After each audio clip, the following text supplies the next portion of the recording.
So ito guys, iOS 17 battery saving tips. Hindi ko na patatagalin pa. Let's go!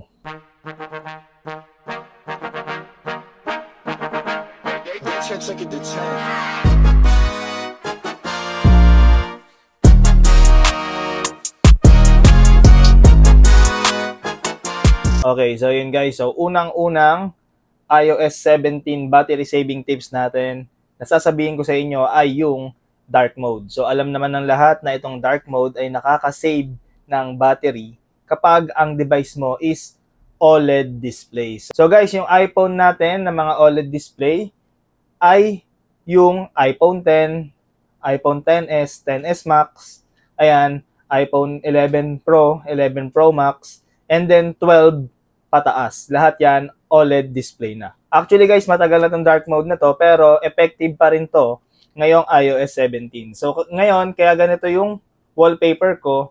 Ayan, ipapaliwanag ko sa inyo ulit kung ano yung dark mode, kung saan gumagana si dark mode. So makikita natin na meron tayong 4 na klaseng kulay dito. Itong dark gray, itong mas light na dark gray, hindi ko alam tawag dyan eh. Then itong light gray, and then itong black na to. Ayan. So makikita natin na 4 yung kulay na to. 4 yung pagka-dark niya. Ayan. So gagana yung dark mode dito sa pinaka-black talaga. Dito sa light colors na to, itong 3 light colors na yan, since hindi sila pure black, gumagana yung pixel niyan. Pagdating dito, hindi gumagana yung pixel niyan. Naka-off yung pixel niya, kaya black na black siya. So ayan, since black na black siya, hindi siya nagko-consume ng power. Itong 3 to, ayan yung nagko-consume ng power. So ayan, kung yung wallpaper nyo is black na black, yun ang maganda doon. So ibig sabihin nun, makakasave kayo ng pag-consume ng power dahil nga black na black yung wallpaper nyo. For example, mag-dark mode ako ngayon dito sa settings. So dito sa settings guys, ayan, makikita nyo na all black talaga siya. Then ito, may mga light colors. Ayan. So ayan, yung buong black na yan yung nakaka-save ng battery. Itong mga to, gumagana yung pixel niyan. So ayan, ulitin ko lang guys ha. Gumagana yung pixel kapag hindi ganon ka-black yung wallpaper nyo. Then punta na tayo sa susunod na tip. So ito guys, alam ko maraming gumagamit nito sa inyo. At sasabihin nyo na syempre, ginagamit niya yan, mahalaga yan, gusto nyo yan, ayaw nyong i-off. Pero nakadepende lang naman to sa mga user. Kumbaga, depende sa inyo kung gusto nyong i-off yan or hindi. So guys, itong widget na to ay isa rin sa malakas kumonsumo ng battery. So bakit siya kumukonsumo ng battery? Kasi anytime guys is ina-update niya kayo kung ano yung latest doon, kung ano man yung widget nyo. For example, itong weather or yung sa Facebook app, Facebook notification, Messenger notification. Kapag naka-widget kayo, anytime mag-a-update yan. Kaya guys, isa yan sa kumukonsumo ng battery. Isa pa sa malakas kumonsumo ng battery is yung mga widget na gumagamit ng location. So ano ba yung isa sa widget na gumagamit ng location? Itong si Weather app. Isa yan sa malakas kumonsumo ng battery. So I suggest kung gusto nyo mas makatipid kayo ng battery, i-off nyo or tanggalin nyo yung mga widget nyo. Pero sa akin, since gumagamit ako ng widget, syempre, choice ko yun. Pero depende yun sa inyo. Kung gusto nyo pang mas makasave ng battery, tanggalin yung mga widget nyo sa home screen nyo. So ito pa nga guys, di ba, usapang widget tayo. Ayan. So ito sa lock screen, syempre, lalo na kung gumagamit ka ng battery na widget, kung meron kang AirPods, syempre, i-display niya yan. I-display niya yung battery percentage ng AirPods mo. Lalong-lalo na pag ginagamit mo yung AirPods. So ayan guys, kung gusto niyo mas makatipid ng battery, tanggalin nyo lang yung mga widget na hindi nyo naman kailangan. So suggestion lang to guys, nakadepende yan sa user kung susundin nyo tong recommendation ko or hindi. Wala tayong pilitan dito. The next natin guys is yung live activities. So ito guys, itong live activities, alam naman natin na pili lang yung app na gumagana dito, especially yung Grab. Yung Grab, guys, gumagana yung live activities niyan. Makikita mo yan sa home screen or sa lock screen. Makikita mo siya na gumagana siya, especially kung meron kayong paparating na item or meron kayong tinawag na driver. Kung naka iPhone 14 Pro naman kayo or iPhone 15 series na merong dynamic island, makikita nyo yun sa dynamic island nyo, yung live activities. So I suggest guys, kung hindi nyo naman ginagamit masyado yun, at kung hindi nyo naman kailangan, i-off nyo na lang yung live activities. So saan ba makikita si live activities? Punta lang kayo dito sa Face ID and Passcode. So dito sa Face ID and Passcode, scroll down nyo lang, and then makikita nyo na dyan si live activities. So i-off nyo lang kung ayaw nyo gamitin. Kung gusto nyo naman gamitin, i-on nyo lang. So sabi ko nga sa inyo, nakadepende yan sa inyo kung gusto nyo i-on or i-off yung features na makakasave kayo ng battery. So ito guys, so next tip is yung airdrop. So alam naman natin na ngayong iOS 17, merong bagong feature na kapag mag-airdrop ka, is pagdidikitin mo na lang yung dalawang device para makapagpasa ka ng picture or video or kung ano man yung file na ipapasa mo.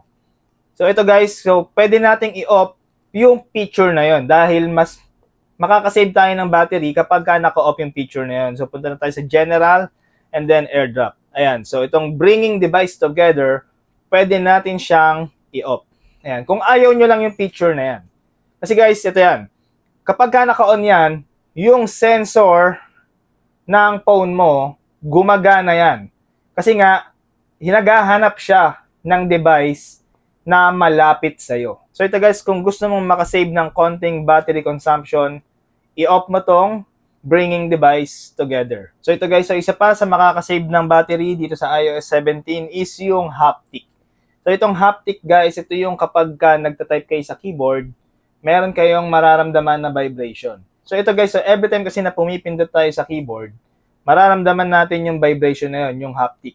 So every time na pumipindot ka sa keyboard, gumagana yung haptic touch mo or yung haptic feedback mo. Nakaka-cause din yun ng battery drain. So, punta tayo dito sa Sounds and Haptics and then itong Keyboard Feedback. So, ito yon yung haptic. Pwede nating i-on or pwede nating i-off. Pero ako guys, sa akin naka-on yun kasi gusto ko siyang gamitin. Pero ayun nga guys, kung mas gusto nyo mas makatipid kayo ng battery, i-off nyo lang yung feature na yan. So, ito guys, so next na feature is yung live voicemail. Kaso dito guys, hindi ko mapapakita yung live voicemail dahil hindi siya available dito sa device ko. Actually guys, kasi naka-register ako as dito sa Philippines. Kapag ka-registered ka sa ibang bansa, katulad sa US, gumagana yung live voicemail.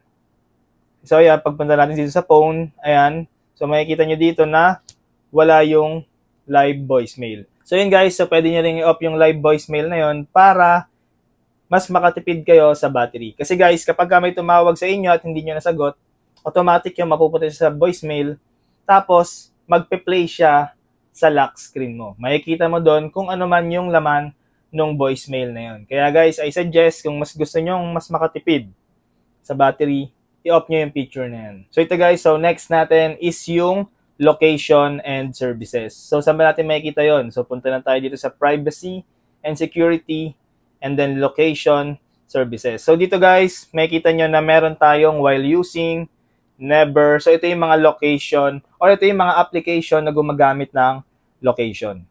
So ito guys, makikita nyo na puro while using ako.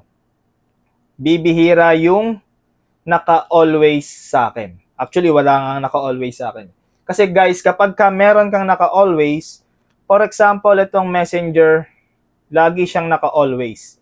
So ayan guys, so lagi siyang gagamit ng location kahit na nakapatay yung screen mo. Gagamit niya ng location kasi nga naka-always yan.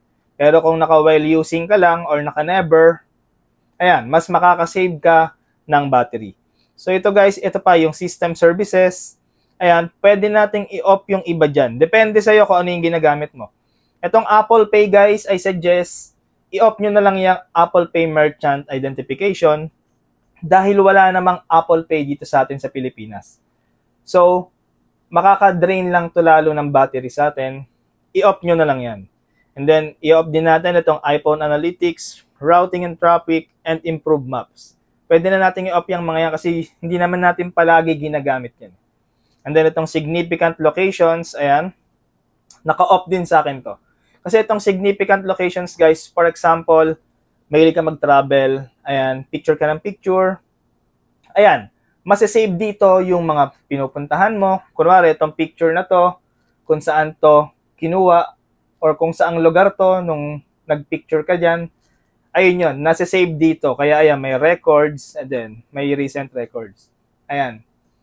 Top nyo to guys kung gusto nyo mas makasave pa kayo ng battery. Pero tulad nga ng sabi ko guys, nakadepende sa inyo yan. So ito guys, isa pa sa battery saving tips natin is yung background up refresh. So punta lang tayo sa general, background up refresh, and then off lang natin yan. Kasi guys, ganito yun. So every time na meron kang application na running sa background, for example, itong mga to, yan, yung photos, yung weather, yung app store, ayan, magre-refresh yan kung naka-on itong settings mo. So every time na nagre-refresh siya, syempre, kumukonsumo siya ng battery. So I suggest na i-off nyo to.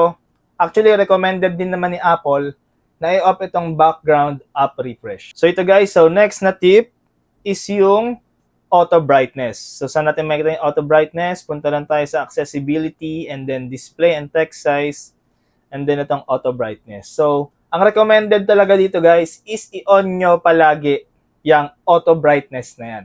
Kasi ganito yung guys. So bakit naka-off sa akin? Kasi kaya lang naka-off sa akin dahil nagbablog ako ngayon. Ayoko magbago yung brightness ko. Kaya naka-off muna sa akin yan. Pero naka-on talaga yan. So bakit siya kailangan naka-on? Kasi guys, para automatic na mag-a-adjust siya. Kung mas madilim, kung maliwanag sa paligid mo, mas liliwanag siya. Kung madilim sa paligid mo, didilim din siya. Pero, pwede nyo rin naman gamitin ito manually. Ayan, pwede nyo gamitin niya manually. Gagana lang naman ulit si auto brightness kapag in-off nyo yung screen nyo. So ito guys, so next tip is yung notifications. So papakita ko muna sa inyo to guys. Muna tayo dito sa battery. Ayan, pakita ko lang sa inyo na dito, yung home and lock screen, makikita nyo 2%. Ayan, kaya 2% yan guys kasi actually maliit yan, ayan, 2% na yan. Pero sa iba, makikita nyo yan, 13%, 15%. So, ibig sabihin nun, the whole day ng Saturday or Sunday yan, yung whole day na yon gumagamit yung home and lock screen ng battery mo. Kapag ka mataas yan, yung percentage niyan, ibig sabihin yan, gumagana yung notifications mo. So, ganito kasi yan guys. Every time na naka-close yung phone mo, and then may nag-text sa'yo, kung lahat ng application mo, gumagana yung notification. So, every time na may notification sa apps mo, for example, meron kang 100 apps. So, yung 100 apps na yon lahat yon naka-on yung notifications. So, kunwari yung 100 apps na yon every 2 minutes or 1 minute, nag-a-update. Kumbaga, kumukuha ng notification. So, edi mag-send ng notification yun sa phone mo. So, gagana siya ng gagana. Magbubukas siya ng magbubukas yung phone mo, kukonsumo siya ng kukonsumo ng battery. Kasi nga, kailangan niyang ma-display dito yung notification na yun. So, I suggest na i-off nyo yung mga hindi nyo ginagamit. For example, itong sa akin. Ayan, yung Apple Store, naka-off. Ayan. Yung GCash, naka-off. Gmail, naka-off sa akin. Yan, depende sa inyo, ha? Depende sa inyo to. Yan. So, ayan, yung Grab, yung notification ng Grab, naka-off sa akin. Ayan, nakadepende yan sa inyo. Ayan, yung Meralco, Netflix, depende. Diba? Iilan lang din yung nakabukas sa akin. Pero may mga nakasarado. Kasi guys, yung iba dyan hindi naman natin kailangan. So, ayoko makareceive ng notification sa kanila. So, mas okay na i-off nyo yan or i-on nyo itong scheduled summary. Itong scheduled summary guys, ayan, scheduled delivery. Kunwari, every 10 p.m., doon ka lang makaka-receive ng notification. For example, ito, choose apps for summary. Kunwari, itong Messenger. Ayan, itong Messenger, add one app. So, ayan, first summary, 8 a.m. So, 8 a.m. and then 6 p.m. So, sa 8 a.m., makaka-receive ka ng notification. So, mula 8:01 hanggang 5:59, lahat ng notification na hindi pumasok sa'yo, pagdating ng 6, doon siya papasok. Yan yung scheduled notification summary. So ayan guys, kung gusto niyo yung ganyan, i-on nyo yan. Pero ako, mas preferred ko na i-off isa-isa dito sa mga apps. Ayan, nakadepende sa inyo guys. Binigyan ko lang kayo ng tip para makasave pa kayo ng battery. So ito guys, so next na tip is yung email. So lahat naman tayo guys gumagamit ng email. So dito guys, makakasave din tayo ng battery. So punta lang tayo sa mail. Ayan, and then dito sa accounts. And then fetch new data. I-off nyo lang yan kung gusto nyo. Kasi ganito yan guys. Kaya nakaka-off sa akin yan. Kasi ayokong every time mag-a-update siya na mag-a-update. Kumbaga, kahit hindi mo siya ginagamit, yung mail app, hindi siya nakabukas sa'yo, every time na nakakonect ka sa internet, gagamit yan ng gagamit or mag-a-update yan ng mag-a-update. Kaya pagbukas mo ng mail mo, updated na agad yung email mo. So ako guys, manual akong nag-a-update ng email. Yung manual, yun yung pagka nagbukas ka pa lang ng Gmail mo or ng mail mo, kung ano man yung gamit mo, dun pa lang siya mag-a-update. Kaya naka-off sa akin yung fetch new data. So, ang default niyan guys is naka-push. So ako, manual lang or naka-off. So ito guys, so next na tip is yung raise to wake. So dito natin makikita yan sa display and brightness. Ayan, itong raise to wake. So ano ba itong raise to wake na to? Ito guys, yung feature na kapag ka nakalapag yung phone mo and then inangat mo, ayan, mag-on siya automatic. Or kahit hindi nakabaliktad, kahit nakaganyan, basta iarangat mo lang siya, automatic na yan.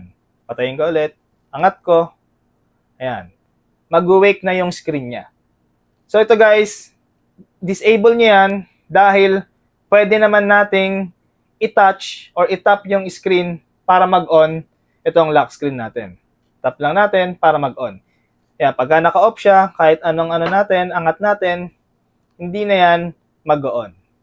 Ayan, so I suggest na i-off nyo yung raise to wake para mas makasave pa kayo ng battery. So ito guys, so next na pag-uusapan natin is yung background activity.